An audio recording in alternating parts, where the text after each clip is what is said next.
I hope you can just see a single slide that I'm using, just with a little bit of information on it. A big thank you on everyone's behalf to the organisers of today's event. It's my honour, my privilege to be Chief Executive of CIB. I've had this role for, what, 15 months now. Unfortunately, that tenure has coincided with the global pandemic, which in many ways is a great shame, of course, and not being able to meet more people in person. But perhaps it's allowed us to move CIB forwards in a faster way than might have been possible, with the focus on online working methods, of course, and remote working. So I hope that, and I know many of you are engaged with CIB through various commissions and more of that in a minute. But I hope you can feel a refreshed and rejuvenated CIB in recent times. And I look forward to working with more of you and even, let's hope, meeting some of you to deliver on our purpose.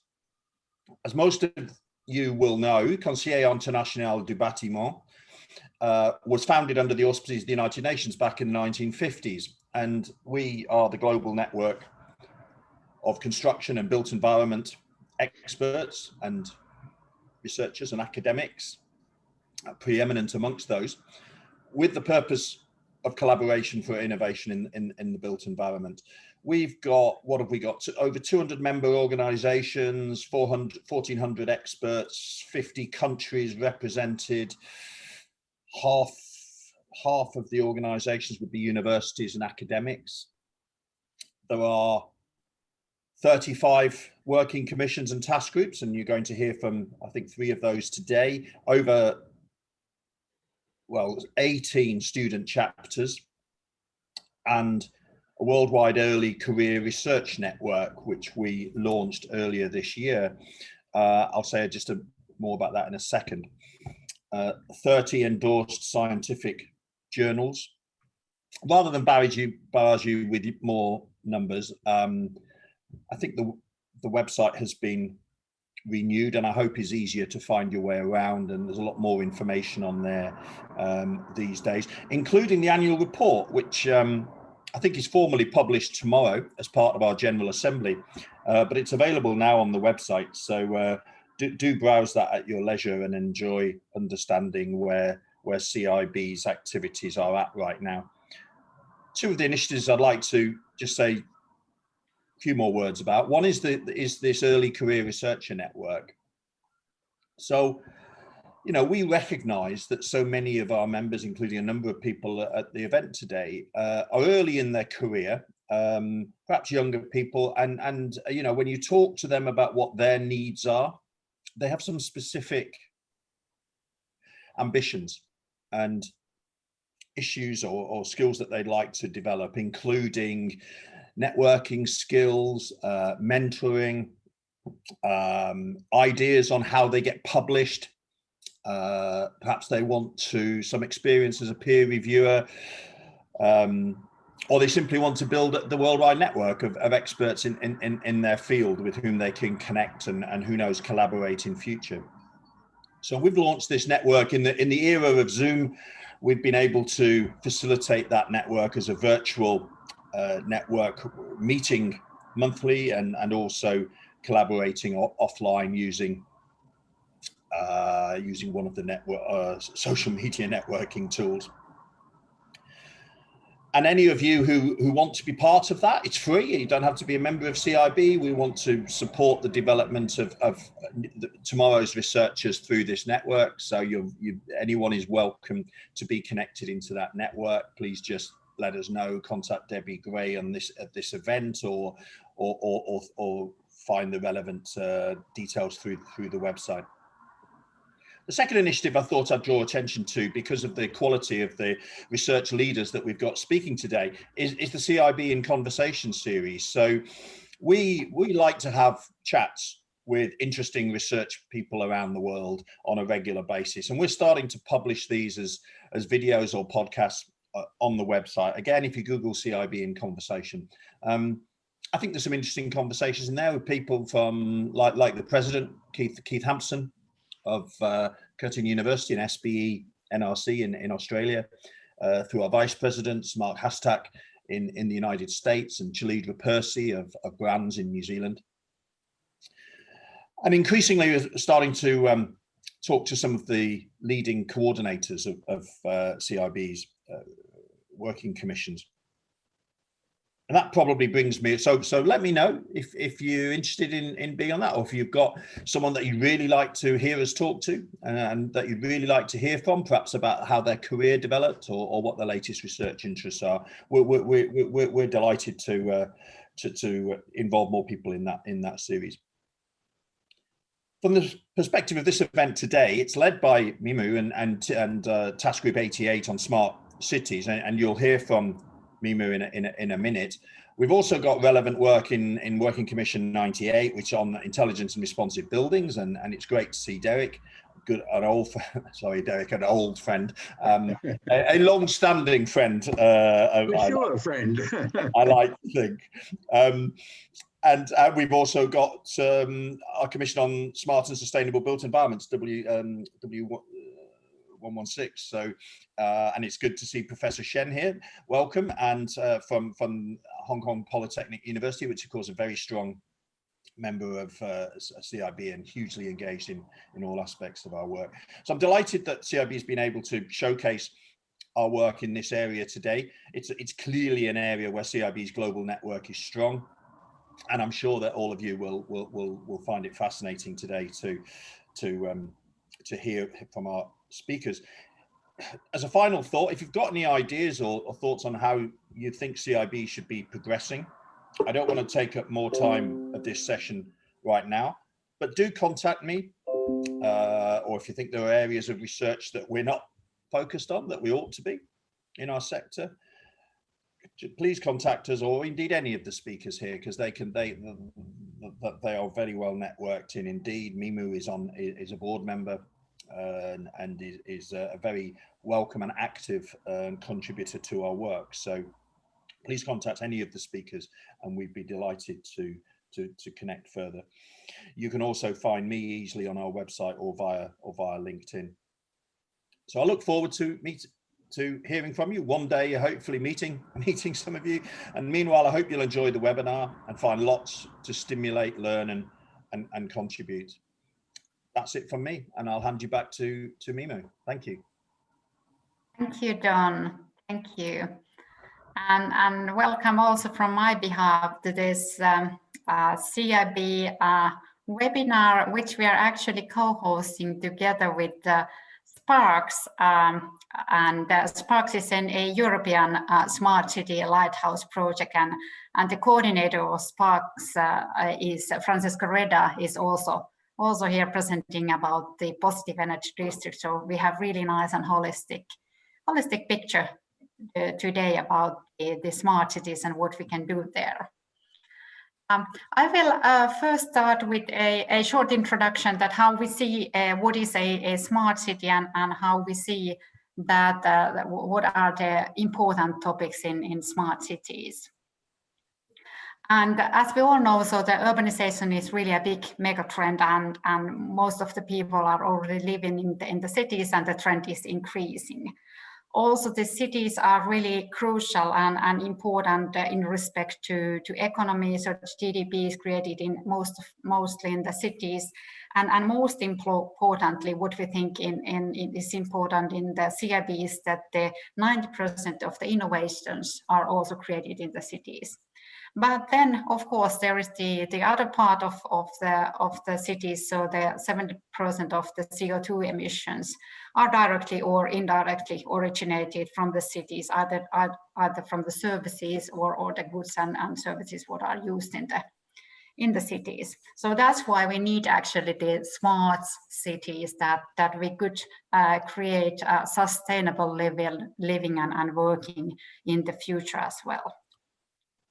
Also, this picture shows really nicely that why the cities are so crucial for the innovations is that the cities actually, so they have the different pool of people and from different disciplines, and that is of course that you are exchanging the knowledge and information between different people. So that's typically what is creating and speeding up the innovation. So that's why cities are also so super important.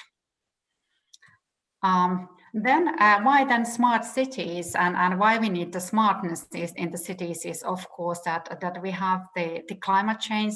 We need of course to prevent the CO2 emissions to increase, but also we need to adapt, and when we need to be resilient in the cities. And for example, those now we have many of those extreme weather conditions, and the financial losses are really big ones in the cities and of course in the countryside as well. And the insurance coverage in those extreme weather conditions is only 35%. So that is why we need really kind of like smart cities and also smart prevention, that we don't hit so badly with those extreme weather conditions.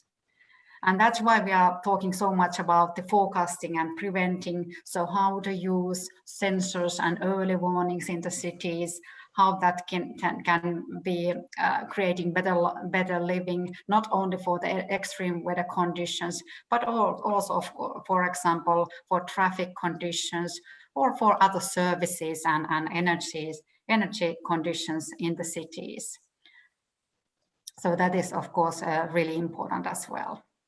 And then, of course, the city is a, we think, we try to think really holistically about the city. So how the city is performing in a way that it's good for the people, but also good for the city systems, for example, traffic systems or the energy systems or the living system as well there, so that the whole system is working well. And then, of course, when we think about the system and how they are functioning, so we are quite often thinking about the efficiency. And typically, when we are thinking about the efficiency, so we think about the environmental pressure, so CO2 emissions, resource use, and costs. So we try to, and of course, we need to minimize those. But at the same time, it's super important that we think also about the quality of the life. So what are the cities for, and how the living and working in the cities can be done in a best efficient way. And there, the smart city has really a crucial role, that with the technology, we can improve the conditions, and at the same time, improve also the quality of the life. And so cities, of course, that is the main thing, is that we are doing the cities for people.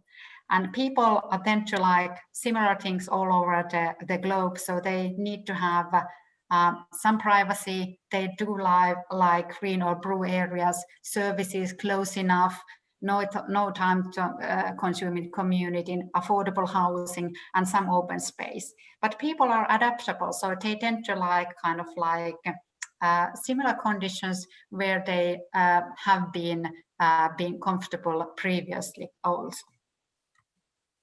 And then, of course, I mean, when we are building the future cities, so we need to think that our existing infrastructures and buildings, so they have a long lifespan. So actually, when we are now designing and constructing new areas, so we are constructing them to those people who haven't even born yet. So we have a really big responsibility that how we are doing the cities and how we are planning. So the adaptability of buildings and infrastructure is really in the core of the smart cities, that we have the long-lasting cities. And then, of course, we need to be adaptable and context aware, because I mean, those cities are the most resilient for different needs and different conditions in the future. Because it's not only the climate which is changing, it's also the people are changing and their needs are changing, and we need to respond on those in our future cities as well.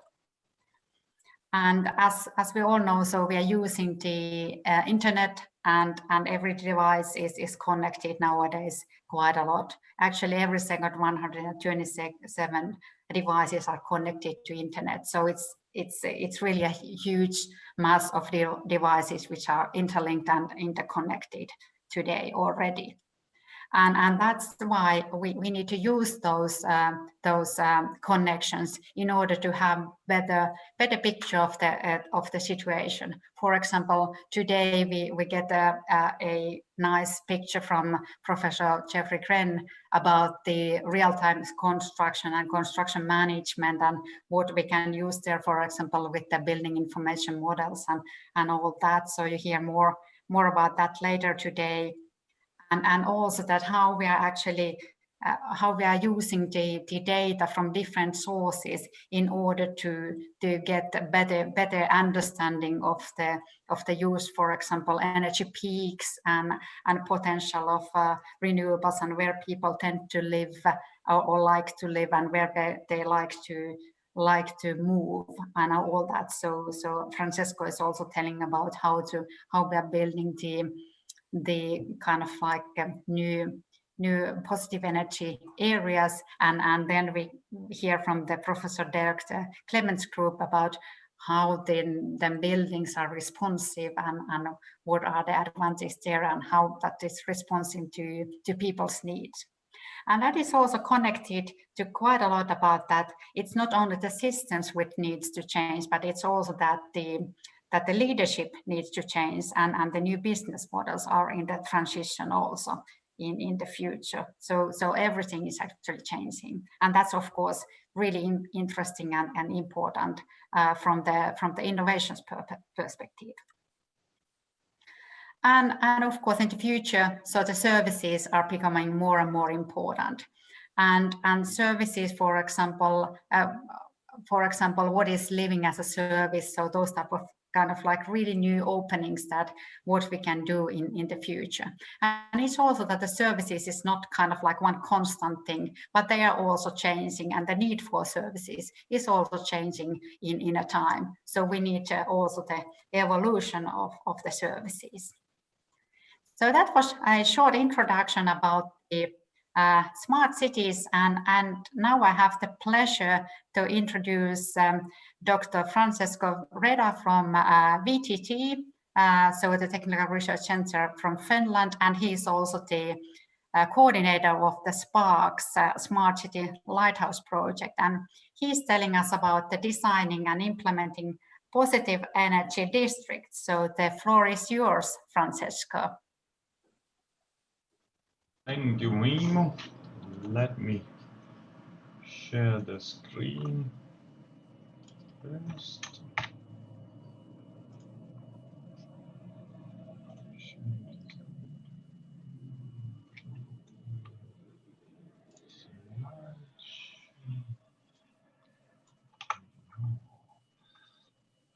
Can you confirm that you have a visual on the screen? Yes, thank you. Super. So a few words about myself before I guide you through the design, development, and evaluation of positive energy district today. I'm principal scientist at VTT, and I work in the smart cities of research area. So nowadays going into a transformation, but it's for later. I'm the coordinator of SPARCS project, and let me introduce you also the SPARCS project a little bit. So as you see here on the screen, you have the logo of the different partners there. We are 31 plus 20 more associated partners. What does it mean?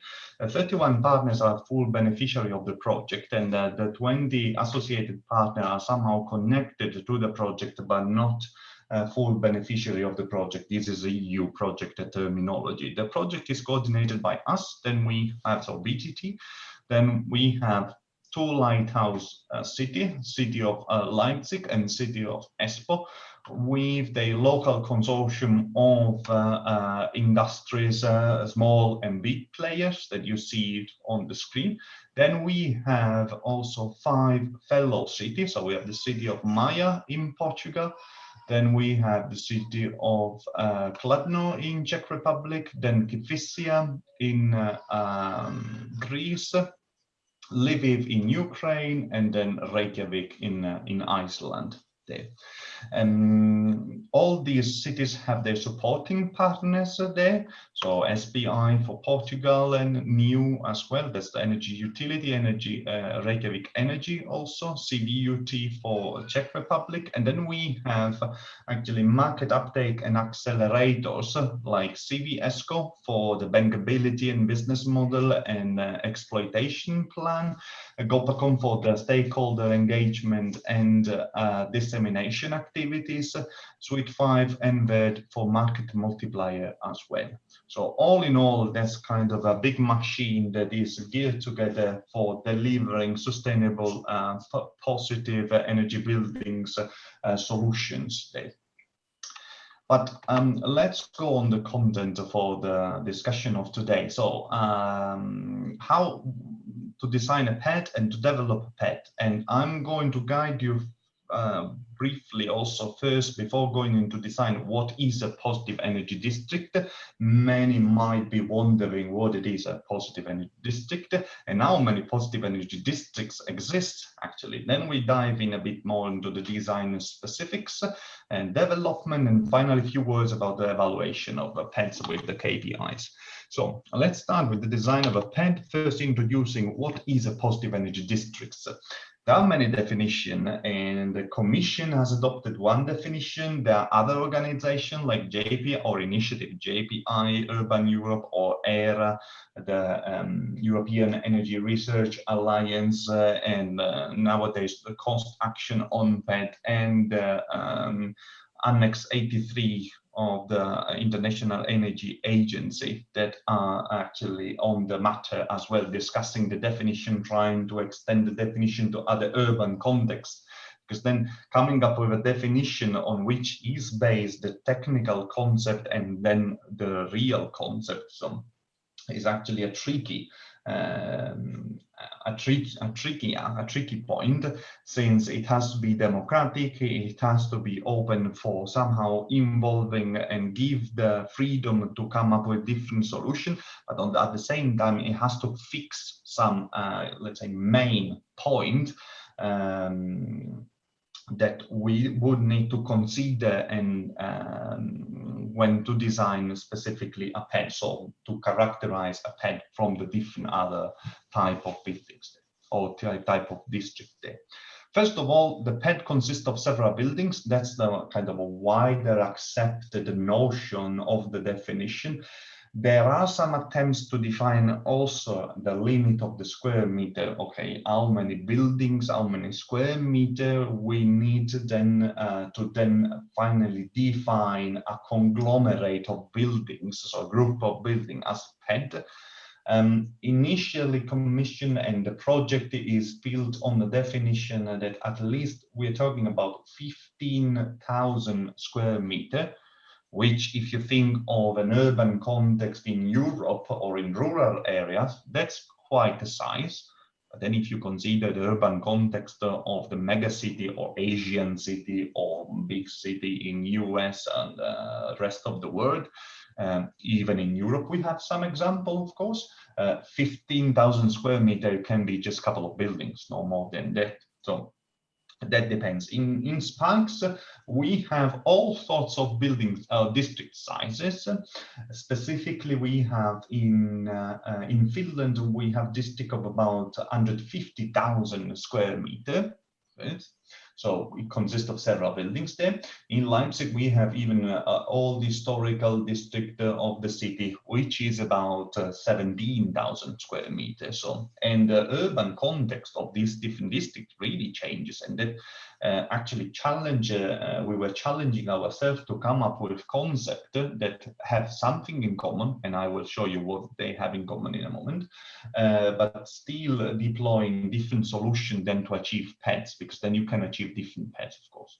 Another prerequisite, or another requirement, is that the building need to be able to exchange energy between them and the wider energy system. So here you first see two openings. First opening, energy flows between the buildings, so fixed point, and another fixed point which is very much highlighted is that this group of buildings, not only they have to interact with themselves, but they have to interact also providing services to the external network. So external networks means electricity, but district heating and cooling in case there is the system so available. So we're talking about bi-directional system as well, which is natural if you think, because then in the end we need to achieve an annual positive energy balance. That's another prerequisite. So to achieve an annual positive energy balance and not waste the energy that we overproduce, or the surplus of energy that we generate within the district, then we need to deliver it to the energy infrastructure as well. So that's why it's emphasized also the connection with the wider energy systems over there. When it comes to annual energy balance, here there is quite some debate on the granularity of the kind of metering scheme to adopt. Commission was quite loose, so to actually give it as a requirement, positive energy balance estimated over the course of 1 year. So you can have period of time that you actually get energy from the network, and period of time that you actually push energy to the network. So all in all, you need to achieve positive energy balance. But we will see that there are, depending on the different PED typologies, when we address the question how many PED exists, and you will see that this aspect about the granularity of the energy balance has been addressed. So some of the typologies of PED typology have more ambitious goals, some others have more relaxed somehow condition, and this led to different utilization of sources and concept as well. But we'll come back to that in a moment. Then something about in the definition that is there also is a suggestion or a recommendation, more or less, or obligation in a way, to make use of advanced material, local rest storages, smart energy grid, cutting edge energy management. This is to say that to achieve a positive energy district, you just don't have to take care of the production side. But you have to take care also on the building side, optimizing building side, optimizing the energy demand of the building, using all the technologies that Mimo was saying also, and sensoring as well, to come up with a kind of optimal solution of a low energy demand, and then intelligent devices and instrument deployed in the building that are able then to offer or to enable advanced functionalities as services when it comes to demand-side management to the grid as well. Last but not least of this first bullet points list is the user interaction and involvement of ICT. User should be always at the center, and SPARCS actually with a user-centric approach has developed this solution considering also the users. So in a way, user in what way? First of all, they were engaged with workshop, body class, and so forth in the early design of the district. Since when we design the district, yes, we take care mostly in the project about the energy infrastructure, or so from building to district. But also mobility, since it's part of it with electric mobility, so all the charging station and so forth. And when you plan a district, then of course you have green area, blue areas, and then those affect also the energy consumption in a way. And so people were asked basically to give their opinion, to present their ideas and so forth of these kind of spatial planning, but also on the functionalities that the building per se should offer to the grid. So when it comes to demand-side management, the building will have an application, and the user will have an application where they can see their consumption breakdown in the different processes, of course, always taking care of privacy issues there. So, and also being able to offer their services, so they kind of part in the optimization of the overall district operations there, through the involvement of ICT. Then another aspect that has been highlighted in the definition from JPI, so Joint Program Initiative Urban Europe, then, so not the Commission, but the parallel initiative, then, is that the positive energy district should rely only on renewable energy. Then they were quite emphasizing energy efficiency, so clearly said, while the Commission was a bit as suggesting the material to use these advanced technologies and so forth, but not really saying it.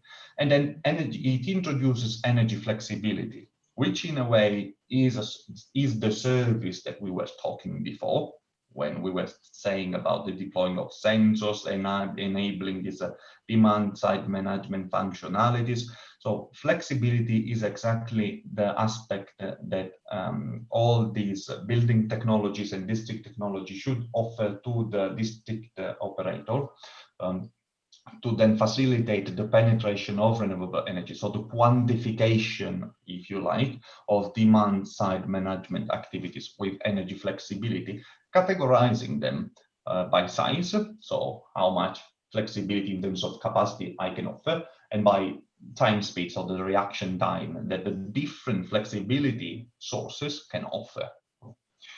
And then, of course, you have to optimize all these bundle of services, build technologies, and so forth, so in an harmonized way, so then to achieve finally the positive energy balance. Last but not least, since we are talking about energy transaction between building, outside building, interaction with citizen and so forth, also somehow shaping the planning of the district together with citizen and main stakeholders, so developer companies, construction company, energy providers, and so forth. The interaction with the local government then becomes a must, because without the local government, without the authority behind you, it has been proven and it's quite difficult to achieve a PET. Somehow we notice also in the project that when you have the city on board, they drive this process. So because the city, as Memo said, so are very well positioned to then foster the transition for a sustainable future, and they have a very ambitious goal. All the cities in SPARCS, they have quite ambitious goal expressed in their SECAP, Sustainable Energy and Climate Action Plan. So to achieve that, they have recognized that actually PED is actually probably a good horse to bet. So that's why then they agreed to come in the project and lead so the innovation process behind PED stores. There is another practical reason why it's important to involve the cities or the local government. It's that sometimes because of the advanced functionalities that we were discussing before, and especially on the energy transaction, the regulation in place sometimes don't allow this kind of more advanced functionalities. So having the local government in a way allow you to modify, to create kind of a safe island, if you wish. So modify the regulation in a way that you can really play with this solution. And this was the case, for instance, in Espoo, where the regulation somehow is impeding, so it's blocking the energy transaction between buildings that are in different plot. So they have to come up with a different plotting systems. So, and they come up with an ingenious ideas. So that we could actually group these many buildings that we have in one plot. So it was bureaucratical because technically it was possible, but it is bureaucratical. Somehow regulation also can slow down innovation. But in this case, with the local authorities, so we were able to solve the issue, and now we can basically have PV plant on a building or a wind turbine outside, and then have this exchange between the different buildings with the different systems. I'll stop with the definition. I talked too much on the definition. Let's go about how many PEDs exist. And I'm connecting to the energy balance, early energy balance. So basically we have three PEDs so far, three PEDs typology. We have the autonomous one, which is the most ambitious one, the dynamic and the virtual. The autonomous one is a district where you have all the renewable energy inside the district, and the energy balance is actually covered by the instant. So you won't require energy from outside. So if you see the direction of the arrows, it just push energy to the grid and supply energy to the buildings, so and electric vehicle as well, with renewable that are within the physical boundaries of the district there. Then we have the dynamic one. The dynamic one is more relaxed, so that in a way, it can exchange energy with the network also. So it's not an instantaneous balance, but it's a monthly balance. So, or even early balance there. You can have, but you can use the grid as ideal storage. So all the renewable energy should be produced inside the district boundaries. And when you have surplus, you can push it back to the grid and then getting back in the period of the time where you are not able to produce all the energy that you need to cover your demands. Okay, so that's the dynamic. Virtual one, which is the one that actually we have in SPARCS for Espoo and one district in Leipzig. The virtual one has more relaxed boundaries. In a way, you can have with special contract agreement your renewable energy generation located outside the physical boundaries of the district.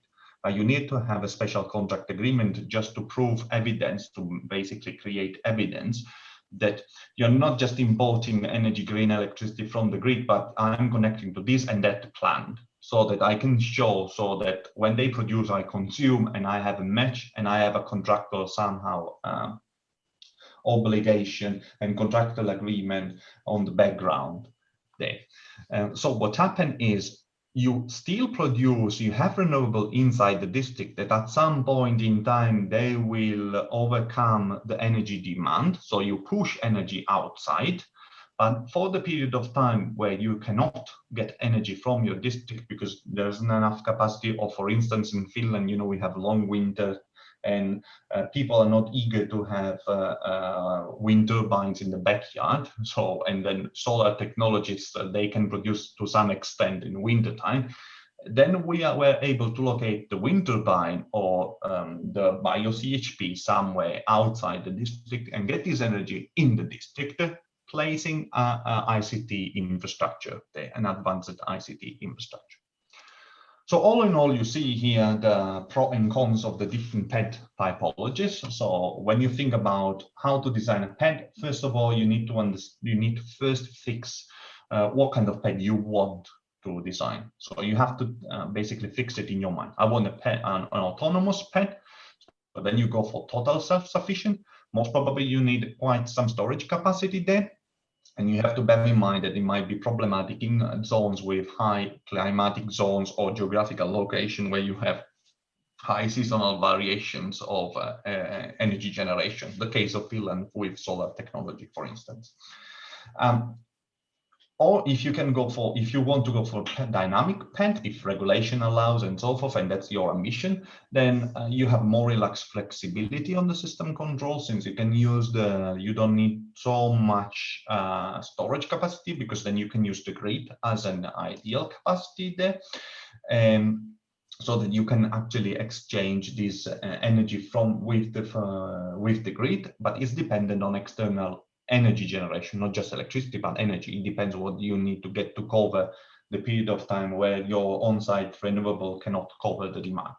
Or if you go for a PED virtual one, you can actually better optimize the use of renewables. So, and this was actually quite a debate also in the set action plan there, because the idea is that with the PED, which seems nowadays the most trending PED typology, the idea is that to somehow a bit de-risk or de-responsibilize the building developers with investment on renewable energy on site, and have a fair share of investment with the regional or national organization or initiative also to invest on renewable energies outside the district. So somebody came up even with a percentage, like 40% of the energy should be produced inside the district, 60% outside.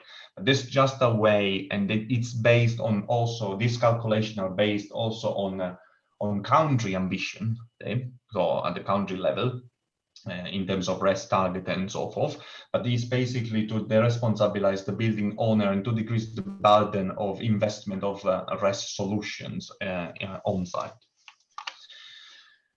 What else do you have to consider? Well, national and local condition, climatic condition are the main drivers there, as we said. So if you have quite balanced climate condition that allow you to have a renewable supply along the course of the year, of course, then you can perhaps go for a more ambitious PED.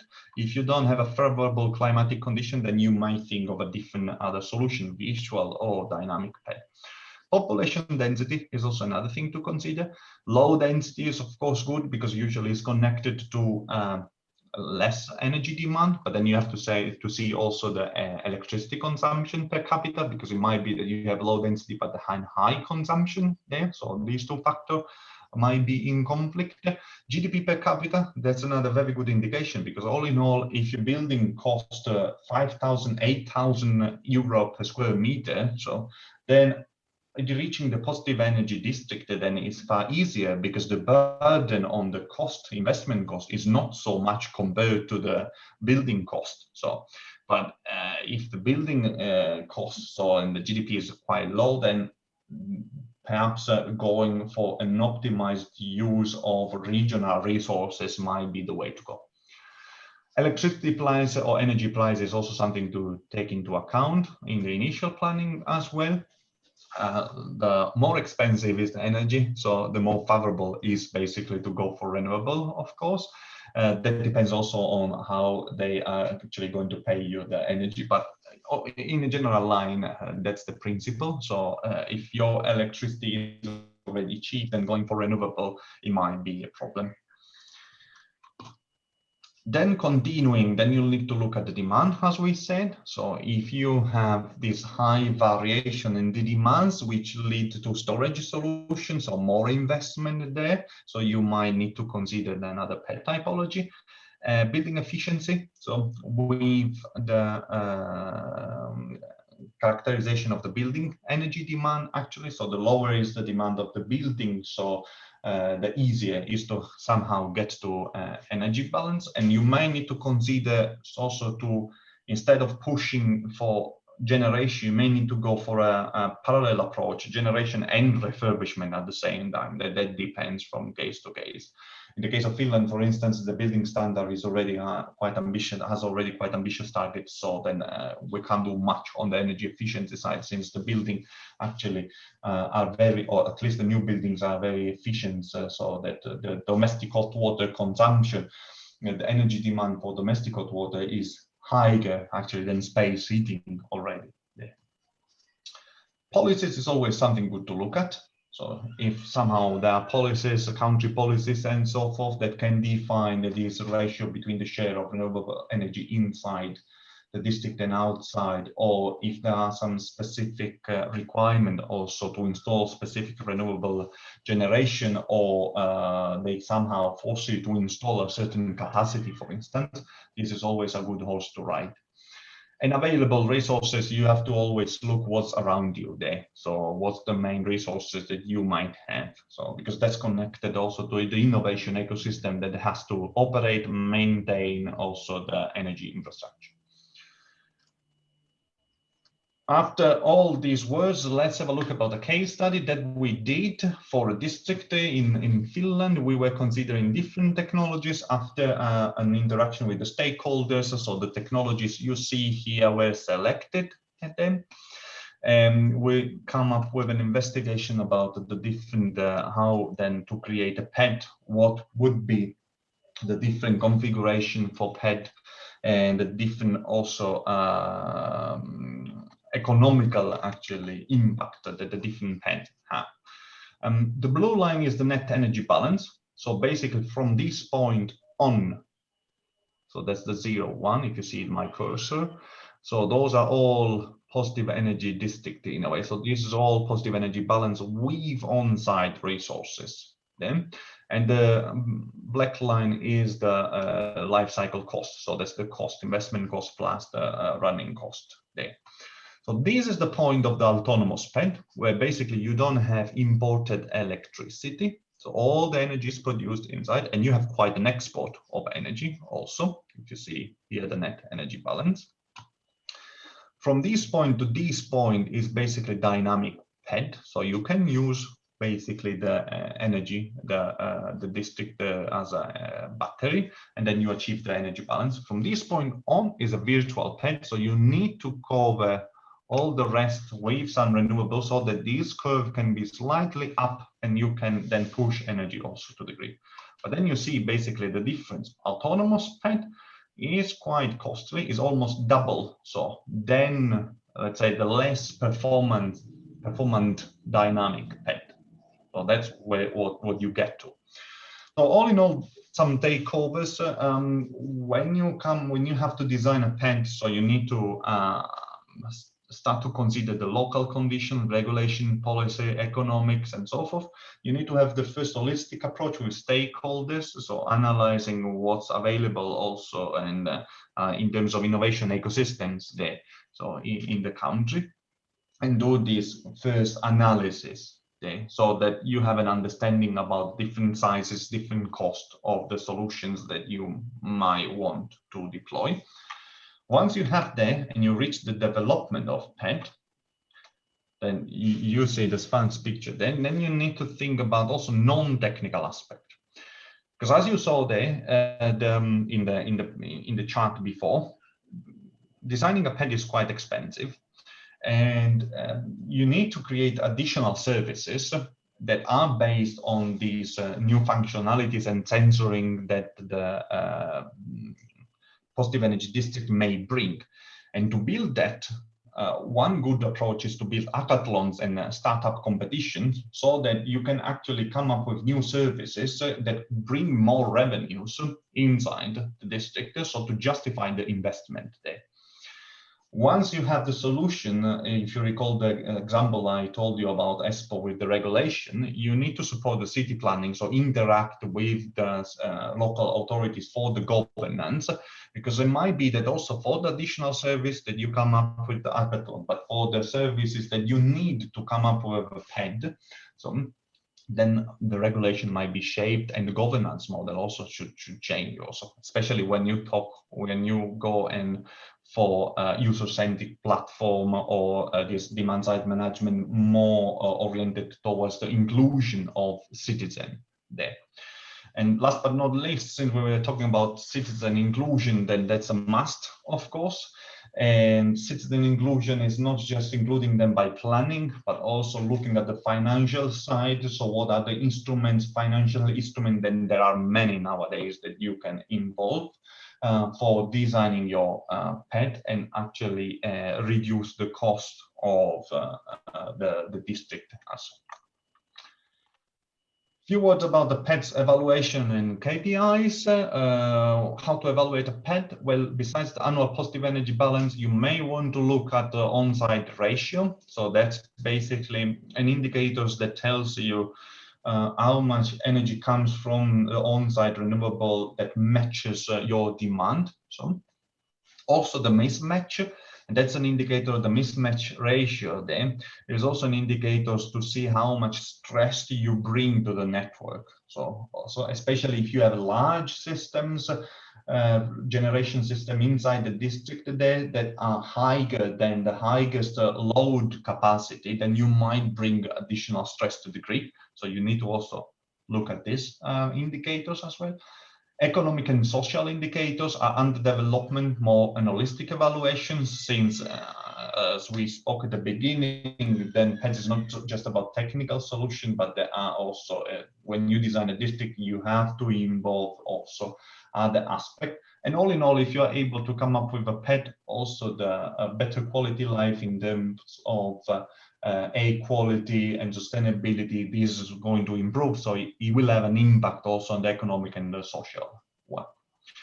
One thing that we are noticing in the different organizations that we are involved with the discussion with outside, with other projects, sister project of SPARCS, but also outside organizations, is the lack of harmonization in KPIs. Every project is using their own KPIs. Each organization is looking at each initiative actually is looking at different KPIs, and we need to harmonize those. First attempt will be done in October, a bit of advertising. We will have a common definition of KPIs PETs organized with the Smart City Lighthouse projects there, so SPARCS and the other sister project, but also with the cost action and Annex 83. That would be it for today. Thank you very much for your attention. Last remark, if you like, so PET, if you are interested in PETs, you can also consider to join us in one of these international initiatives. I thought to mention in this today's event. So is the Annex 83 of the International Energy Agency connected to the EBC Energy in Building and Community Program. I'm on the operating agent of the annex, so if you wish to join, you may just contact me, and you're welcome, of course. Thank you, Francesco, for the excellent presentation, and it was really nice to hear the insights about the positive energy districts. Thank you so much. I hope I stayed within the time. Thank you, you did. And now I have the pleasure to introduce Professor Derek Clements-Groom, and he really has been a long journey about actually before we talk about intelligent and responsive buildings. So Derek was already doing research on this field. So Derek, the floor is yours about to speak about intelligence and responsive buildings. Right, thank you very much.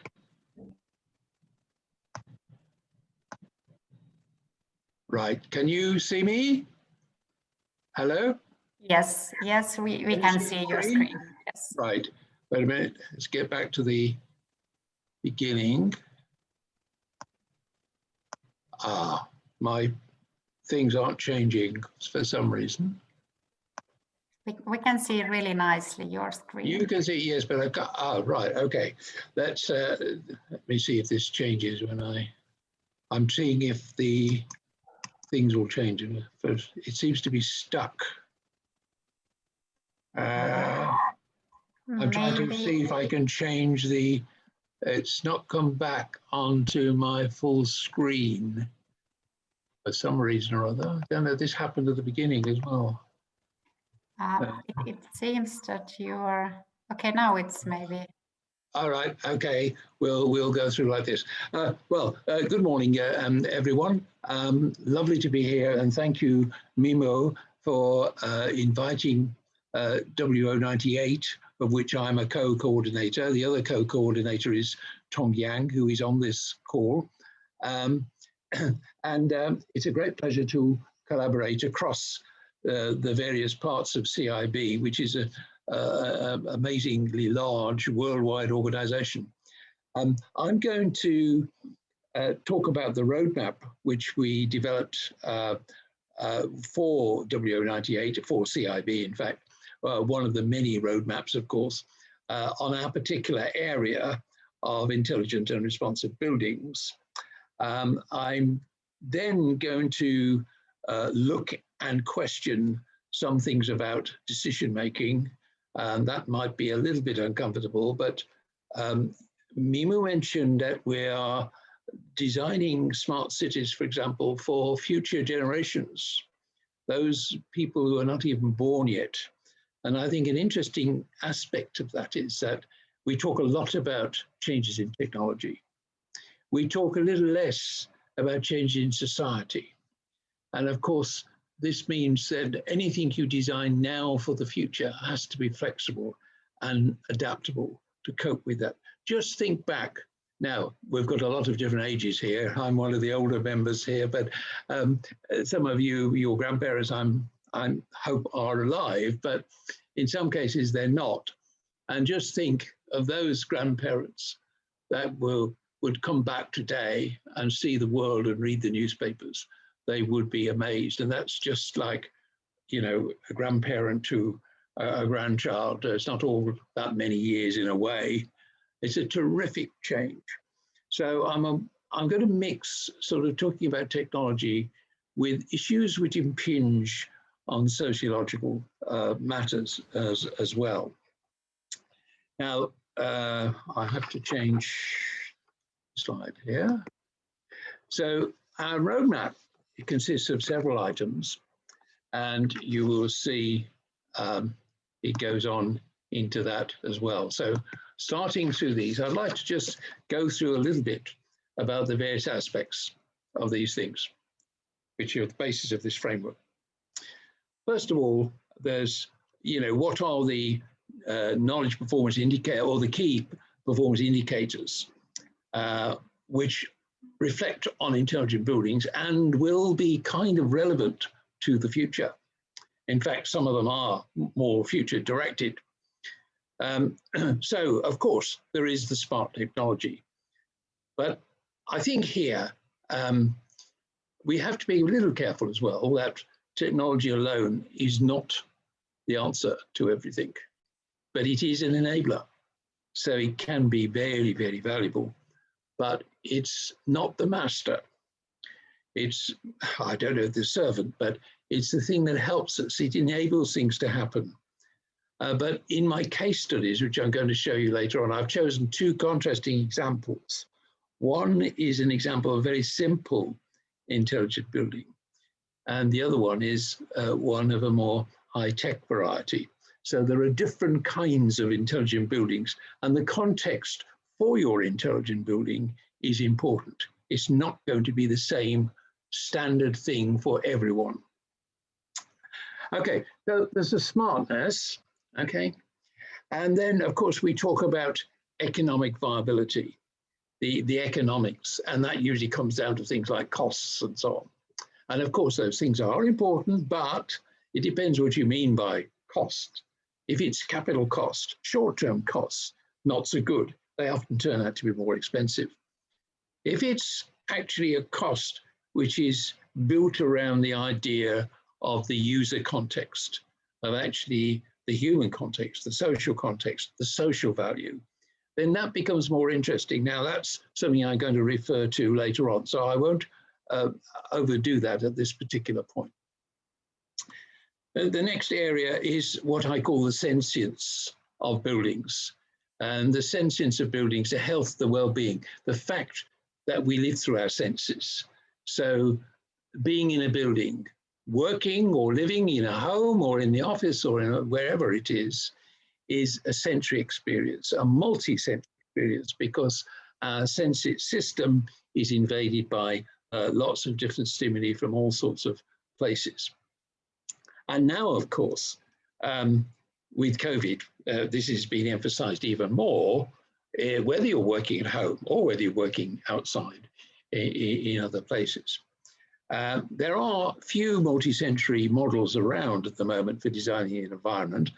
Unfortunately, a lot of this sensory stuff usually comes down to things called comfort, but I'm maintaining in another lecture, not time to do that here, the idea of flourish, which is a multi-sensory model, which doesn't discount comfort, but is only part of a scene in which I think we should be designing flourishing environments in which people thrive, whether they're working or enjoying themselves, whatever the situation is. Then the next big issue, of course, is climate change and the environment and our responsibilities for the earth.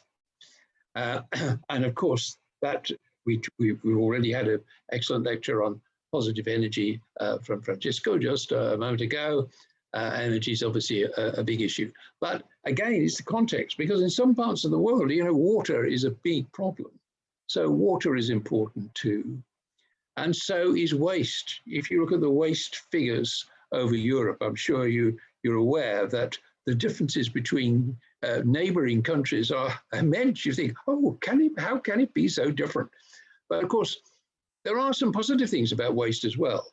For example, we're seeing many more composite materials made from waste material. So waste has its uses, but you need to generate into that some thought about what sort of smart waste system can be employed. And closely related to that is the interaction inside the building with the outside environment, the urban scale responses. Now, an example of that is, for example, Mimu mentioned open space, desire for open space. I say green space here. She mentioned green and blue areas, actually. So the green space, very important. And all the work that's been done in this area indicates, for example, like loneliness tends to be less when buildings are with green space surroundings. So here's a nice relationship of, you know, someone in a home alone feeling lonely with the green space. It just eases it. It softens the loneliness, makes it a little bit less. So those are the basis of these key performance indicators. And as you can see, I'm indicating a little bit of change in some of those, a shift. And I do apologize. I know shifting and changing is not very comfortable. But for some reasons, which I'll tell you later, I think we do have to think about that. Now, if I start going down this list here of the future, I've just done this bit. I've mentioned about health and about COVID, for example. Now, if you take COVID, some of the work I've been doing is on ventilation. Now, ventilation is old hat. We've been ventilating buildings for years, so you know we should know all about it. Now for big companies, firms like Arabs and so on, I mean, that's different. They are very well minded into the sophistication of good air movement and so on. But for the construction industry as a whole, across the general, often ventilation is not done terribly well. It's down to a very crude estimate of the air requirements and put in some fans to do it and off you go. But of course, if we're going to deal with infection rates, we've got to look at the spread of the cloud of the viral load in the space. We've got to relate somehow the air movement into that relationship. And that requires a little bit more sophisticated consideration. And there's still a lot of talk about the amounts of air one should have in a space for freshness, for the effect on cognitive intelligence, and so on. And what is interesting, when you look at the history in this area, there was a French physiologist in 1800 actually told us very clearly from the medical point of view that stuffy air in buildings, basically loaded with CO2, basically carbonic acid as he described it then, gave you fuzzy conditions in the head and the mind and affects us. And we're still 221 years later, still arguing about this, which is a little bit strange in some ways. Derek, yes. Apologies, your slides are not changing. Oh, no, they're not changing yet because I'm going to, this is the same slide. I'm talking about this. Okay, sorry. Yes, that's okay. Now, the technology aware, I'm now talking about this issue here, technology aware workplaces, okay? As I said, there are a lot of changes in technology that's influenced by things like robotic control for maintenance, for example, in buildings, the actual data collection, the fact that we measure much more in the workplace. We have a lot more data to deal with, and that has to be analyzed. But now we have our AI approaches that can do that. We're also, the measurements involve things more like wearables. There are more and more wearables being used in the workplace to measure the human being as well as just measuring the atmosphere in the building. And then, of course, there's the new materials, the materials that surround us in spaces. They are changing vastly as well. But in contrast to the technology in the workplace, the digitalization, there's then things like the next item on my list here is daylight. Now, daylight is free, but it influences our mood, our health in a very profound way. At the same time, it's also a source of solar energy. And so there's then another gain, which can be controlled quite well nowadays because the modern solar cells, the efficiency of them has increased considerably. So in contrast to technology, there's the natural thing of daylight. Now, the next item I've got here is intelligent infrastructure. And mention's been already made for the need for cities with job opportunities, with culture. They must be resilient because of climate change, particularly. And so they have to offer opportunities. And that time that you spend, your transient time, moving around places from buildings to buildings in between, that in-between bit where you need good transport systems, effective transport systems, or all the utilities and so on hand is particularly important. Now, the next slide, I'll change the slide here, leads us on to mobility. And, mobility is important. to maintain effective economies, but also for life. It's to help people move from green areas to less green areas or whatever it is, as well as going to do your work and daily things and enjoying your cultural life. Keeping abreast of technology involves the very fast things that are changing, things like the digital futures. And here we see a range of things such as the digital twin, so that people have a physical and a virtual representation of a project, which is encouraging user-centric approach to designing and planning buildings. But then we have all this data to deal with. We're measuring more, so we're getting more and more data. And a part of the problem in the construction industry has been the vast amounts of data you get, and some gets lost and some isn't analyzed properly.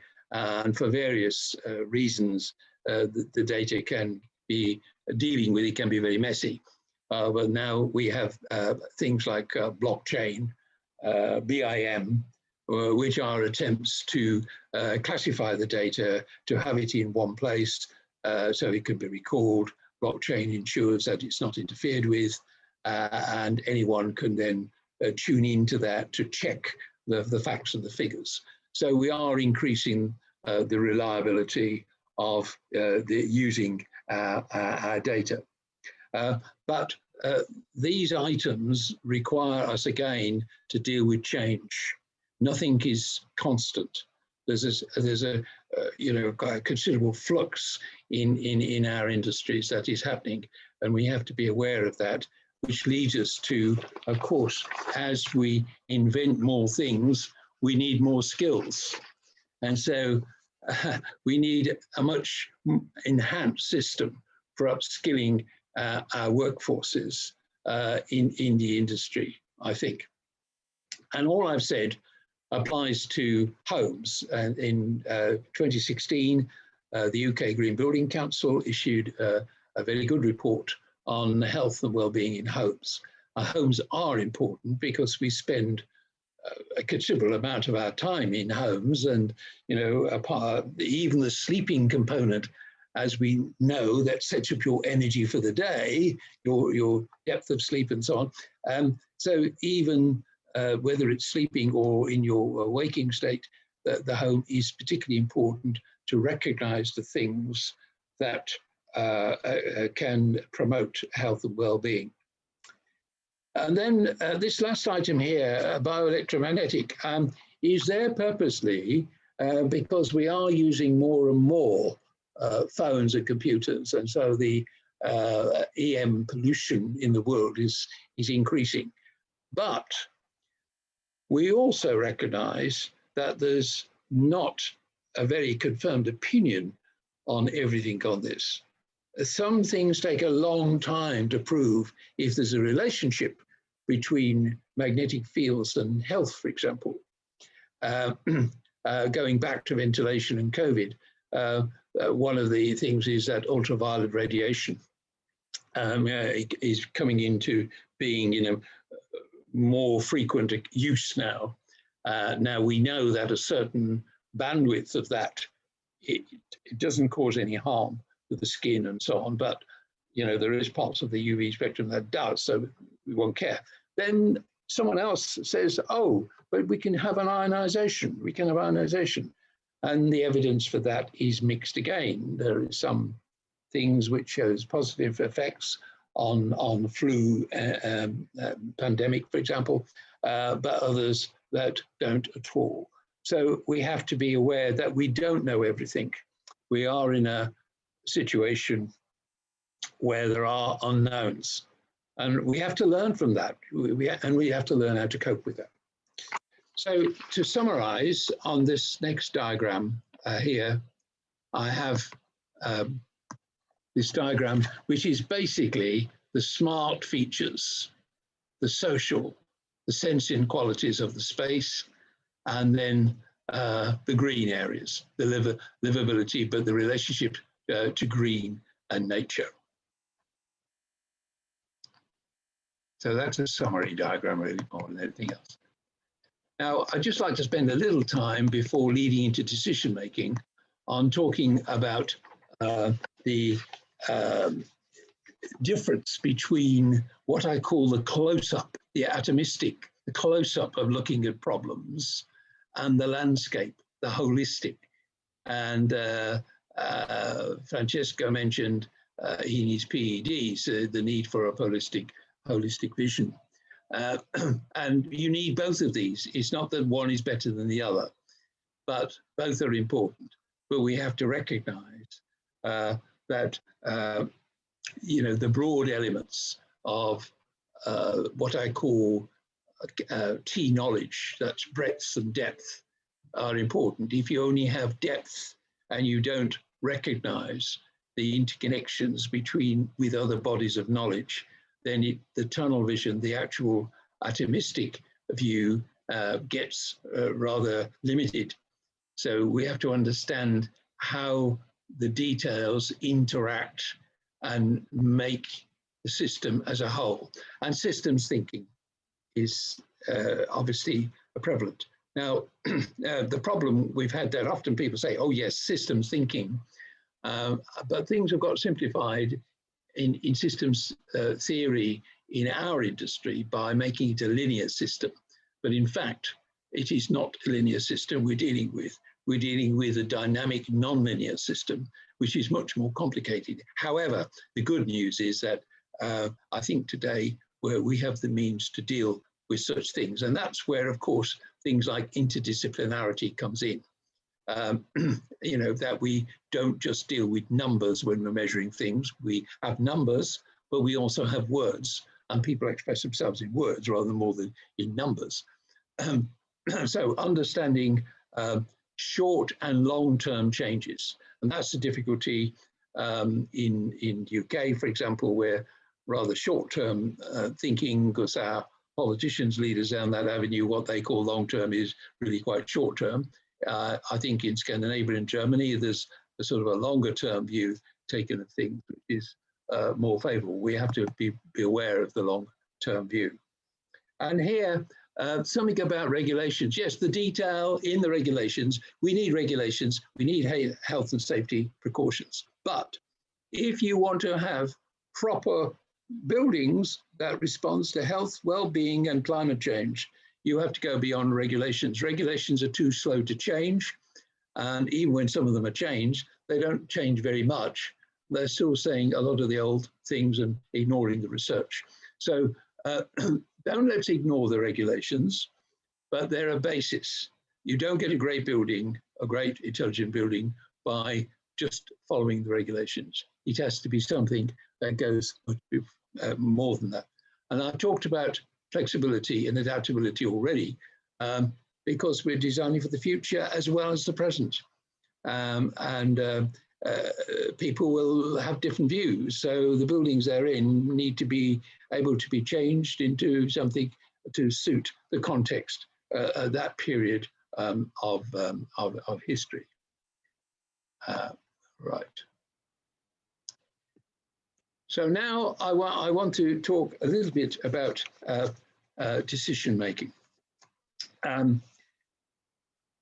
think, and I'm going to suggest something as a solution in a moment, that we really cannot anymore avoid economics that talk about social value. Talking about money alone is very bare, very naked. And the donut economic approach, which by Kate Rayworth, which is emerging now, and I'll show you in the next slide, is really something that's worth a deeper consideration. And the other point I would suggest is that we ought to be much more transdisciplinary. And I say this because often people say, oh, it's not relevant to us, we're in the construction industry and so on. But if you look at technology, for example, rates of change in different industries are not the same. If you look at medicine, obviously health and medicine get a lot of attention by governments around the world. They get more money invested in them and so on. And so if you want to look at, for example, I'm studying wearables at the moment in the workplace. If I want to see some of the latest stuff, I go to the medics because they have put more investment into that, into telemedicine, for example, and so on. And that's true of other aspects of other sectors, you know, whether it's defense or aerospace or cars and so on. Looking at car industry is interesting. You know, all the parts go into a car and all the parts that go into a building, and look across at how the robotic controls have worked in both systems, and robots are emerging in our industry, but at a much slower pace than they are in the car industry, for example. So I think that's a good reason to learn from other sectors. Don't say they're not relevant, because they maybe have some lessons for us there. And the other aspect is decreasing silo. There's a lot of silo thinking around. Lots of bodies, packets of knowledge in different areas, in different departments, in different situations. And that, of course, then stifles connectivity. If you want to have successful projects, you've got to have a seamless flow of information going from one thing to the other. And lastly, the point is that education, I'm afraid, is, you know, still could be improved in our area. Because in universities, for example, we have faculties and they're all divided into this and that and the other. And some people are, you know, it hasn't been customary always to work together. It's getting better. It's getting better. But integrating into big systems like universities is not always easy. And you heard me say earlier on to one of our it was to Jeffrey, actually, that, you know, we have a lot to do in our department, for example, in bringing psychology, some of the biological sciences and construction together, to work together. And you get some amazing lateral thinking, you know, cross-thinking between things. So the decision-making hit me heavily in 2017, when in London, some of you may not know, we had this big fire called Grenfell in West London, near where I live here, and 72 people died in this tower block of residence. And there's a big discussion about this, and a court case and all the rest of it going on about it at the moment. So we haven't got all the results out at the moment about that. But some of these issues would have been prevalent, some of the things I've talked about today. The decision-making between all the various groups involved was appalling, basically. There were fault lines at practically every point of decision-making throughout that job. It wasn't just cost-cutting, it was many, many, many other things, and all the things will slowly emerge.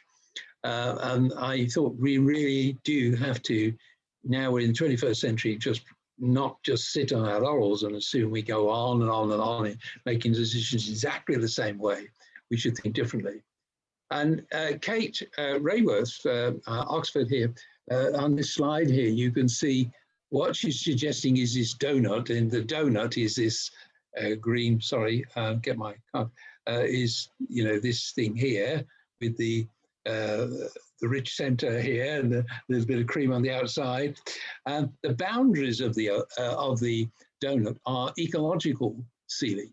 So the ecology of the world, and so all the climate change issues and nature and so on, very important. And then the inside boundary there is the social foundation. And in between that is safe and just space for humanity. So it's making economics have a much more humane approach to things. And then all these pink bits are all the various detail bits that, as you go around, which you have to consider in doing jobs and so on. So I really think she's hit a good point here. And this is getting a lot of attention from several bodies around the world. And it's a nice example of holistic thinking, but it's uncomfortable. I mean, it's not, you know, it's not easy. You know, you can't just change things overnight and so on, but it shows you perhaps the way we should be prepared to look. We can't really make decisions on buildings without considering the social thing. People do a bit on the climate change, a bit on low energy and so on, or positive energy and so on. But it is much more than that. And so I think the donut economics is really worth a consideration. Now, how do you deal with that? Well, again, she suggests some ways of thinking, and some of these overlap with things I've been writing about myself over a period of time. So, you know, the GDP, gross national domestic product of nations, is okay, but there's another scale called happiness, and I'm sure you've probably seen comparisons between these, and GDP doesn't necessarily go with happiness by a long way. But in any case, not just about happiness, GDP irons out, tends to ignore the social values. And of course, the more you do that, the more inequalities you will get around the world. We can't just get stuck into a project in all the detail immediately. We have to work out the big picture. There has to be a mission, you know.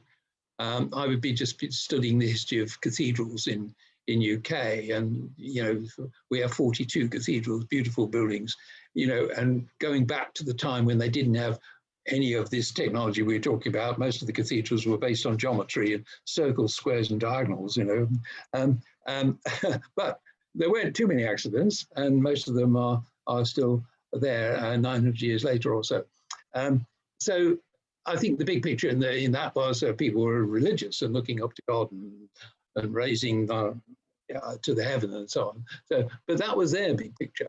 But we have to have our big pictures when we're doing a building, because big pictures get commitment, they get motivation, people get excited, and they really want to do something interesting. So the big picture at the start of projects is really important.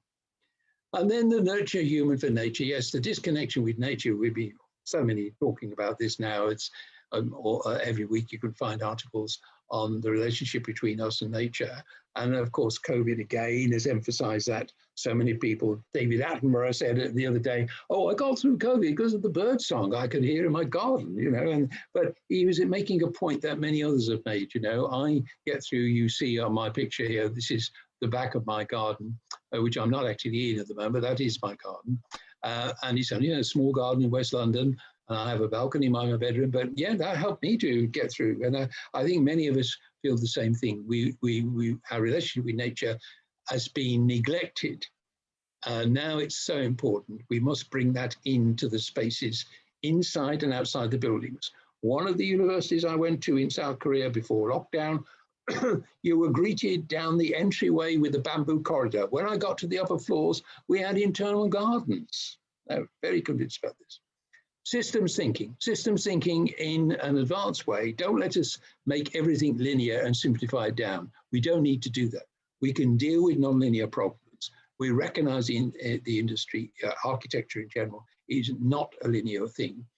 There's a lot of wrinkles in it and a lot of discontinuities and so on. We can deal with that. We must be looking at design for all. So intelligent buildings shouldn't be seen as a luxury. We should see it as an investment. It's something we do for all people. It's not just rich people or rich companies and so on. The design, like bringing in nature, for example, there's no excuse. This can be done on housing estates. We don't have to have naked housing estates with no green space. It can be done. Circular economy, we're all excited about this. Regenerate, reuse. You know, don't just demolish things. Let's look at the value of those materials. Let's use all the energy that's gone into those materials. And then the last things, the limits of growth. You know, profitability is good if it's equitable and shared. If it's growth and profit for the sake of it being bigger, then you can question, well, you know, where do we stop? Well, you know, what's the point of it? So I think it's a challenging question, and it's not easy. There's no simple answer, but I think we do have to at least question the limits of growth. So conclusions, I will just very briefly say, are we must learn from nature and history. The present comes from the past, and the present leads us to the future. So they're all important. Buildings for people, as well as function. And so we shouldn't be frightened of making buildings for basic health and well-being, but for sensory delight. You know, it should be a good experience to be in the building when you're working or when you're living at home or whatever. Now, designing and all the whole process of building affects climate change. Now, a lot of things I've said today are referring to things like in design and planning. Now, the implementation is a different order, and often there's a breakdown. You can have an excellent design, which when implemented doesn't work so well. So the implementation using modern methods of construction, for example, off-site construction, saves waste, decreases site pollution, and so on, are really, really important to consider. So that's good. Technology, but as an enabler, not just to have some fancy technology in the building. And holistic decision-making. And the example I've given in this lecture is that in other lectures, I've got other things. Now, just to finish with, I'd just like to choose two examples of two jobs. One is by Renzo Piano workshop, and this is the Cibo Center. Maybe I've missed the slide at the beginning here. Yeah, sorry about that. Right, is the John Marie Cibo Cultural Center in Noumea in the Pacific, and this is an example of quite a simple building for the cultural center. I'll show you in a moment, for lots of reasons. First of all, just as these shells here are wood, Iroko wood, and the screens are variable. You can change them. And so you've got the Pacific Ocean behind. You've got the museum down. You can't see it here, but it's buried behind. The museum is behind these screens. It's buried down there. It runs along, the museum runs along there. So these Iroko variable screens shelter the environment. And it's lots of green, it's very attractive and so on. But in basis of this inspiration came from looking at the Kanyu people, the Kanak people before, who lived there many years ago. And looking at their architecture from the past led Piano to this kind of consideration. And so this link again, from the vernacular to the present, adapted due to the context of different things and so on. And here we have an actual picture of people down in the center, and there is the thing. So it's basically a natural ventilation system, a simple environmental approach, not advanced. And I would like to just contrast that with quite a different situation by Vincent Calvo, the Belgian architect working in Paris, and his approach to a green megacity using floating islands. And these were inspired by nature, by lily pads floating in the water. Now, within that picture, his concept, which is being looked at to do in the Philippines and other places, and certainly considering 2/3 of our surface is ocean, it's worth a consideration. But let's just see what he was proposing. And these are some of the elements here that he had. Titanium dioxide skin to absorb CO2, podcasts, embedded magnets in roads, footstep energy, wind turbines using air movement, hydrogen from the algae park. This idea of using photosynthesis approach, what can you get from that? One other idea, which is not one here, but I'll just mention it, is the use of the artificial leaf on buildings for a biofacade. And so you've got the artificial leaf immersed in a water wall, sun shines, and this generates, in fact, hydrogen, and you could feed the hydrogen pumps. So the use of nature, again, I'm sure is going to increase in our work. Tidal power from the wind, the passing cars. So like footsteps and all these kind of things, they're things that we would often ignore and think, oh, that's just random stuff. And it's too small, it's not worth consideration. But you can see, as you're bringing the big loads down in buildings, then these smaller things become a more significant element in solar paint, solar nanoparticles. Yep. The next slide. Oh yes, that repeats, sorry, that's a repetition of what I just said. Clear water desalination, robotic maintenance, and predictive maintenance, because often maintenance has been a downside in construction, it's dirty job and all the rest of it. It hasn't got a very good image. And you often can't get to some of the places in services systems, but you can now. Bubble houses using lightweight structures and various things. Phase change materials, hydroponicness, so the soil-less approach to farming. Plant water from sewage using these zebra mussels that do some clever things. And it reminds me that, again, talking about nature, I've referred more to biophilia this morning, but biomimetics, actually learning from how animals or plants react to things. Look at transpiration in plants and compare it with airflow in duct systems, for example. The transpiration systems are really quite super.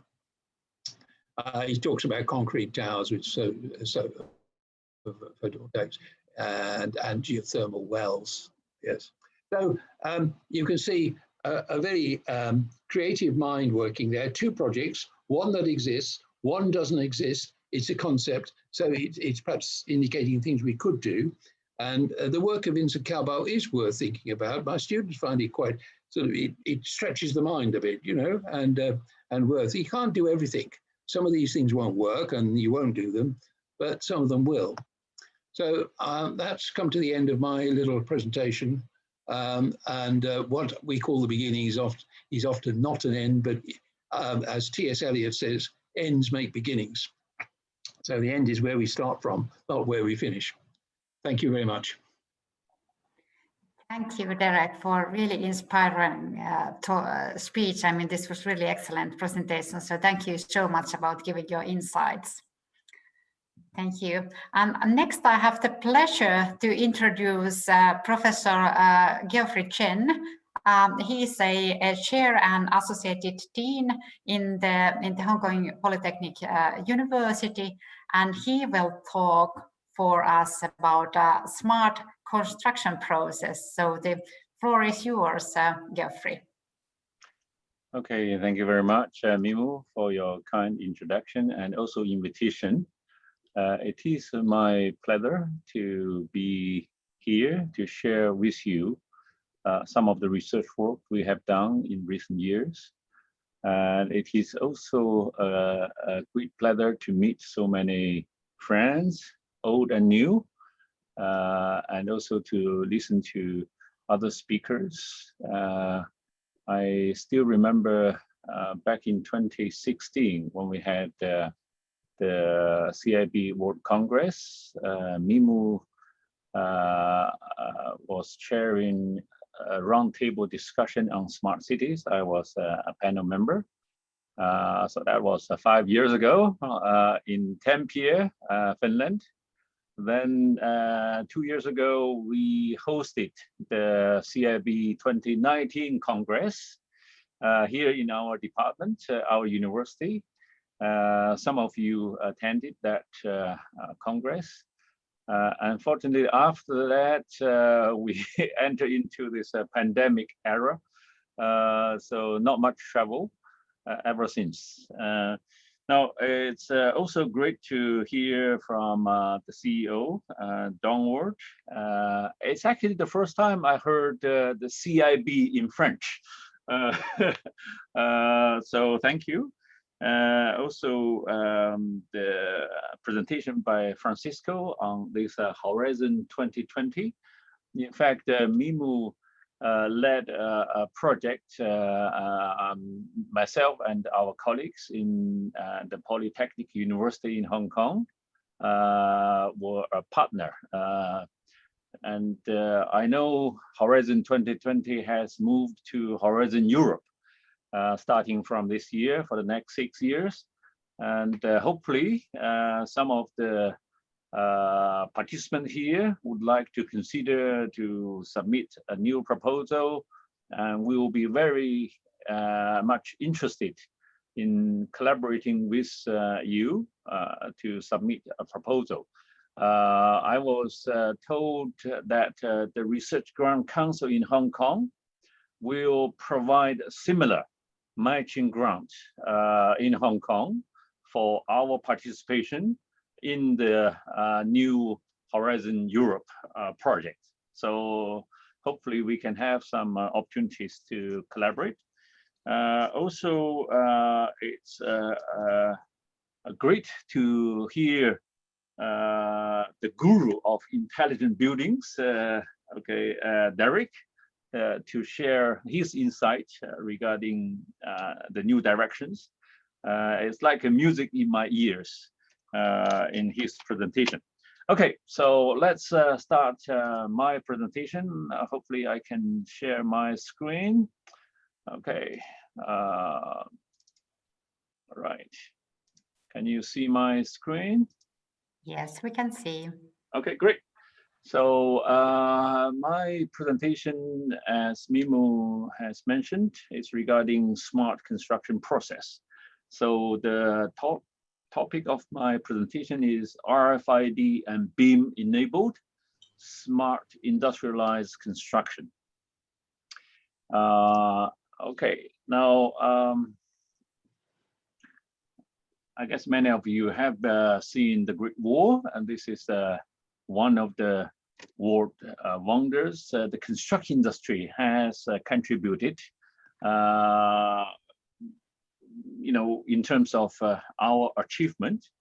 However, I guess you have also seen this report from McKinsey. And this is not the only one. The construction industry has been criticized in recent years for its slow productivity improvement.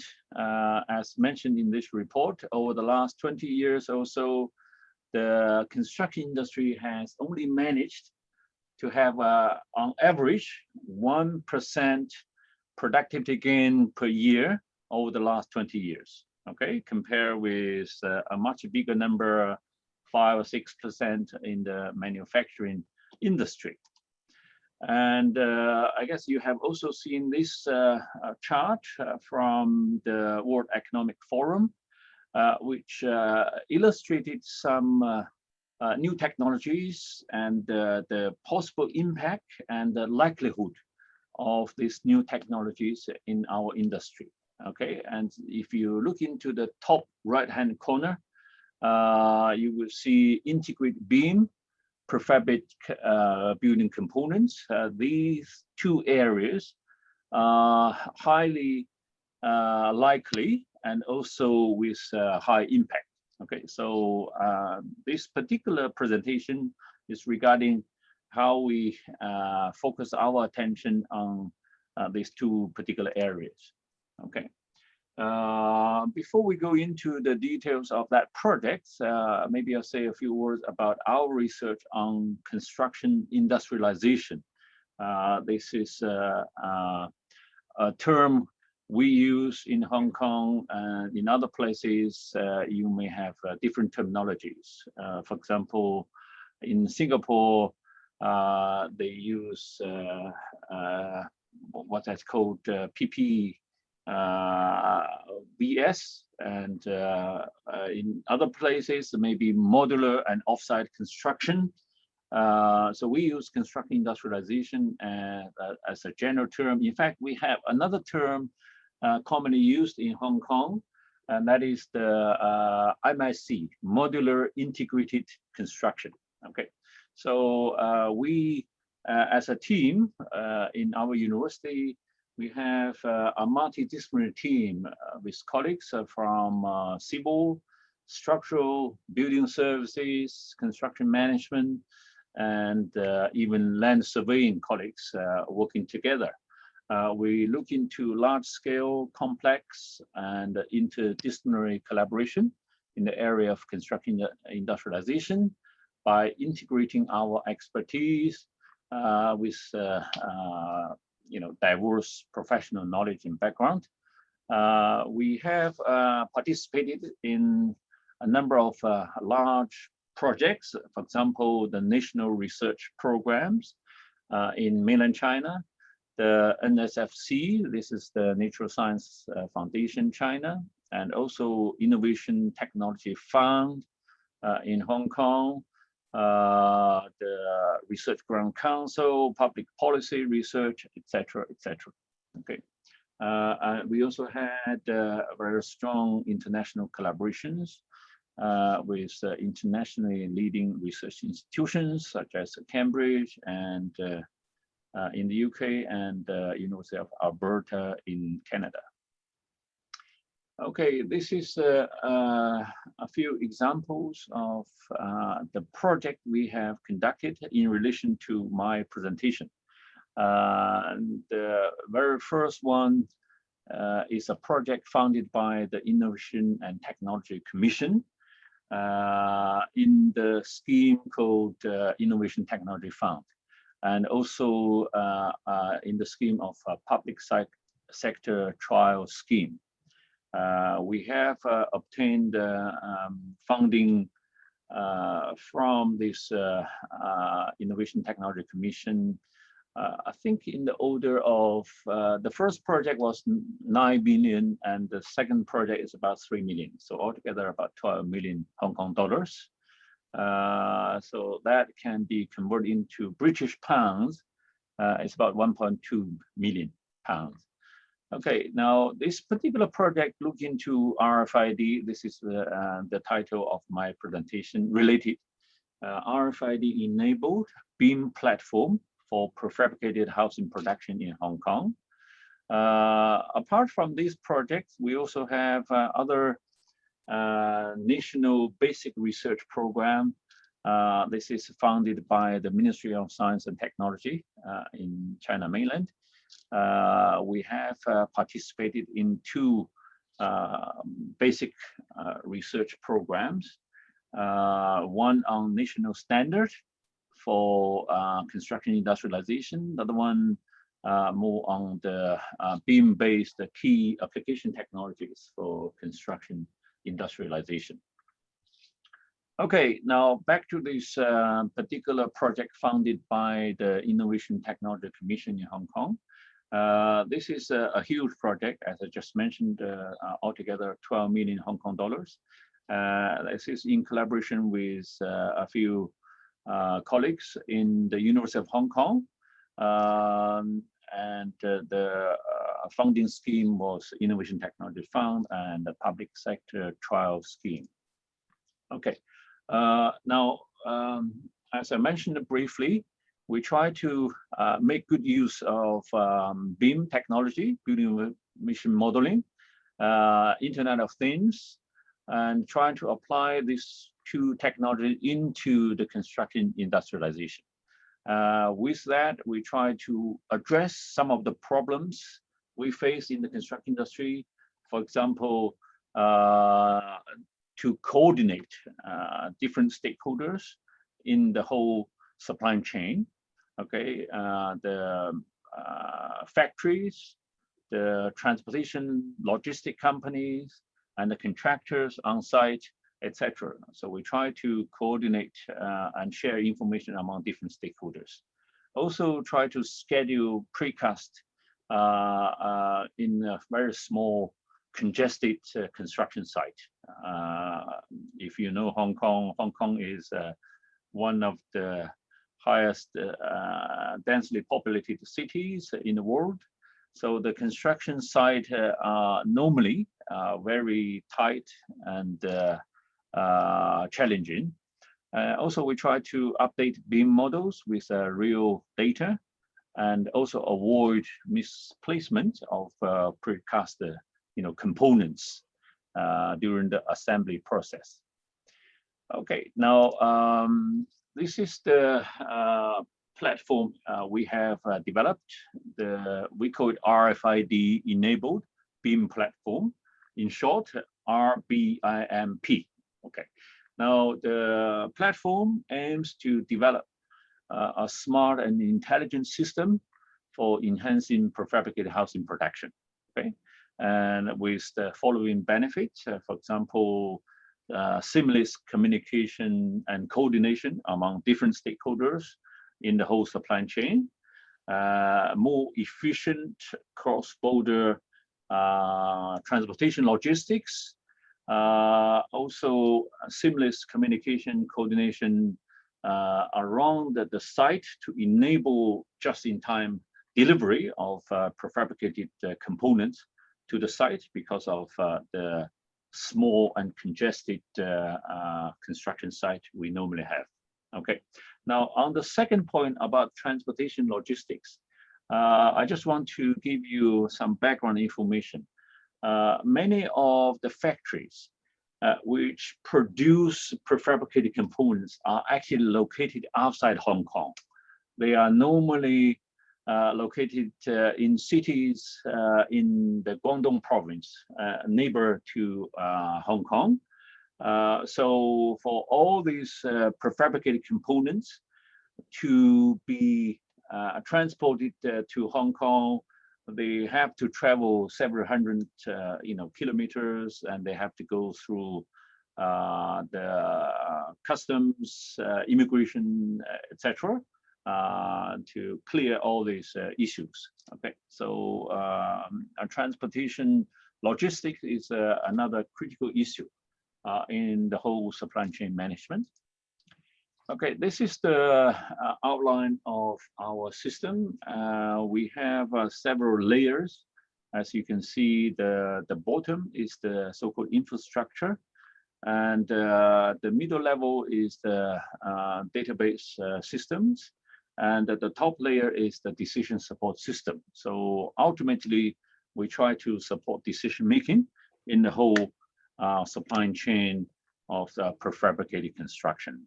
Horizontally, you can see we started with prefabricated production.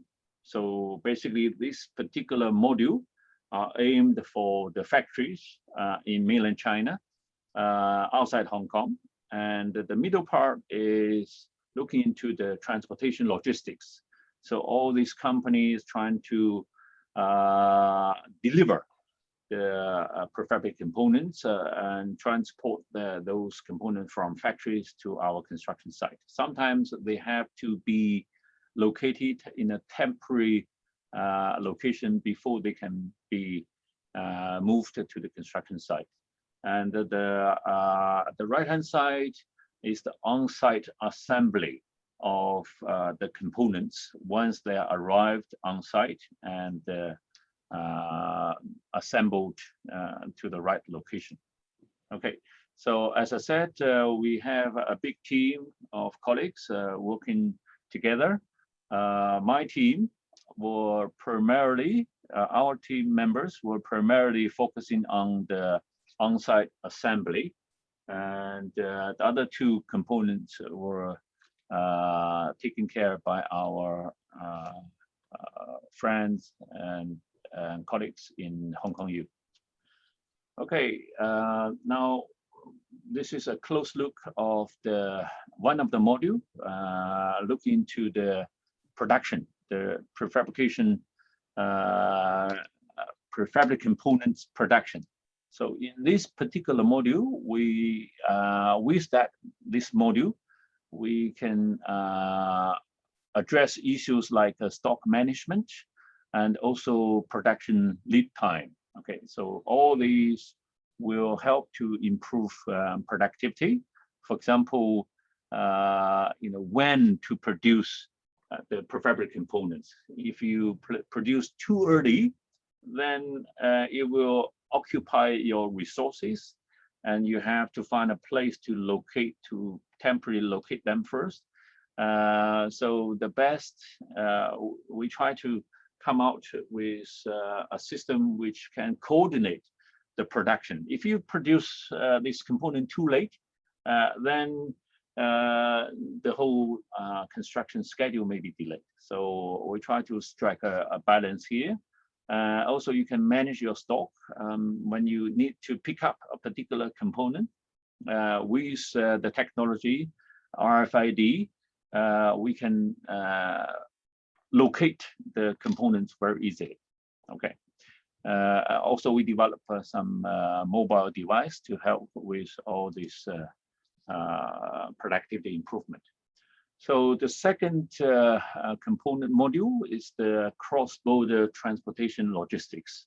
So in this module, we look into vehicle scheduling and task allocation. So normally a large truck may carry several pieces of the prefabricated components. So we need a proper planning and optimization so that the truck can carry enough modules which are needed in the construction site.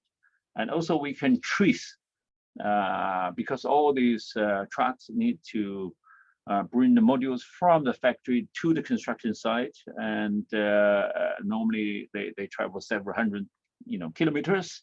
So we need to find a way to have a real-time traceability of the trucks, okay, and also the components to be delivered to our construction site, okay. And this is the module to look into on-site assembly. Now, with this particular module, we can, for example, see in the lower left-hand corner, we can see even from a distance, if the manager is away from Hong Kong on a business trip somewhere, he can still use his mobile device to look into his project and to see the progress.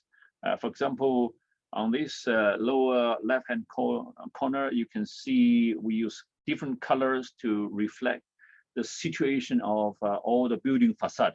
Okay, this is the prefabricated building facade, whether they have already been produced or whether they are on the way to be transported to Hong Kong construction site, or they have already arrived, or they have been assembled. So different colors represent the status.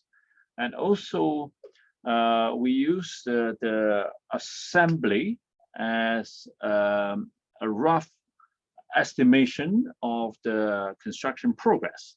So we can compare the actual construction progress with the original plan and make some adjustment if we are behind the schedule, etc. So this middle lower diagram is an illustration of the real progress of our project in comparison with our schedule.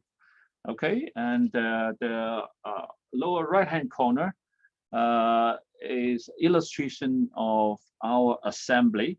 So when we try to assemble this particular piece of facade, we need to make sure this facade is assembled to the right location, okay? Because sometimes they look very similar, okay? The facade looks similar, and unfortunately, we do have situations, this is in the past, not in our project, okay? The facade have been wrongly assembled. And if you want to dismantle one facade in Hong Kong, it easily costs you 1 million Hong Kong dollar, okay? If you want to dismantle that. And sometimes it may be too late for you to even dismantle that particular piece of facade, and then you have to change your drawings, etc. Okay, so with our technology, we can make sure we do not have this misplacement in the assembly process. Okay, so this is a brief summary how we make this possible. So in essence, we created smart construction objects, which is in line with what we are talking about today. Smart object by actually we have a built-in RFID tag in our prefabricated components like building facade or floor slabs, etc. The early version we had was a simple RFID tag. And in the second phase of the project, we tried to use the lower right-hand side. You can see this, it's a 3-in-1. So we have this new tag with RFID inside, with a QR code, also with NFC. You can detect the same components. Okay, so through this, we can capture real-time data of the precast components. From day one, the components was produced. It's like a birthmark. Then all the way throughout the whole production, transportation, and assembly process, we have data capture, real-time data capture about the same components. And the data will be shared among different stakeholders, like the manufacturer, the transportation, logistic companies, and also the contractors. Okay. Of course, we need to use RFID reader from different stage during the different stages of the production process. Okay, this is the early version of the RFID reader, and this is a new version we have used in our project. It's a viable RFID reader. So through the smart construction project, we can have a smart decision support. Okay, by smart decision support, I mean, for example, we can coordinate orders for different stakeholders, like the contractors, and can tell the manufacturers, now we are say assembling the facade on the 10th floor, and then you can prepare your production for the remaining facade, and of course, as I said, that the manufacturer will plan the production process, okay, to make sure the modules, the facade, the prefabricated components will be ready when they are needed for delivery and assembly. Now, also we can have track and monitor the individual components in a real-time manner. Also, we can anticipate problems in the whole supply chain management. Okay, I have already mentioned what we can possibly do with the system, like this 3D model on a mobile device. You can see the situations of all the different prefabricated components, and you can compare the progress with the real progress with the construction plan, and you can make sure all the prefabricated components are assembled on the right location. Okay. Now, this is a brief comparison between the two different projects. One under the scheme called the Innovation Technology Fund, another one called the PSTS, Public Sector Trial Scheme. And also we have two organizations working with us on the two different research projects. The Housing Authority was the organization working with us on the testing of our platform, and also the Housing Society was the second organization working with us to test the second phase of the platform. Okay, as I have illustrated, there are some improvements in terms of the technologies and also the platform. This is a few photos to illustrate our site visit during the implementation of our system. Now, just a quick summary, the benefit to stakeholders, the platform we have developed. This platform will enable us to receive accurate and reliable data, and also enable efficient cross-border transportation logistics, in the supply chain and provide real-time monitoring. And the system can have this so-called alert, alarm, and action. Okay, if it's a minor issue, they will alert us. If it's serious, it will send an alarm. And if it is more serious, then it needs us to take immediate action. It also make continuous improvement to the construction process and provide seamless communication among all the different stakeholders and avoid installation error. This is something I mentioned earlier, and also identification of some problems real time. Okay, now a summary and conclusion. The construction industrialization, in my view, is the future of the construction industry.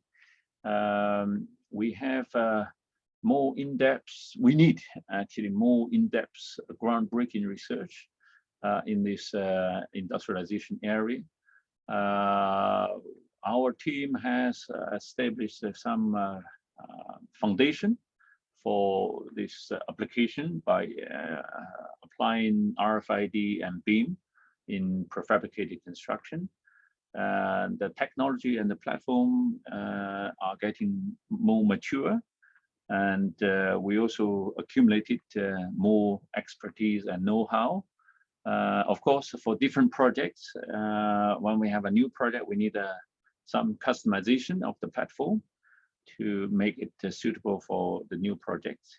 And I'll be very happy to explore possible collaborations with some of you if you are interested. Now, I just give a very brief introduction to our sustainable construction laboratory. This laboratory, in fact, all the work I have just described was under the name of Sustainable Construction Lab. This lab was established back in 2008, led by myself as a chair professor in construction management. And we focus on sustainable construction related research and development, and supported by various sources of research funding. And definitely construction industrialization is one of the focus areas of our lab. And it is also one of the strategic focus areas established by our university. As I mentioned earlier, we have a strong collaboration with leading universities worldwide, and also very strong collaborations with our industrial practitioners as partners. This is a few familiar face you may know, including some postdoctoral research fellows and also existing PhD students.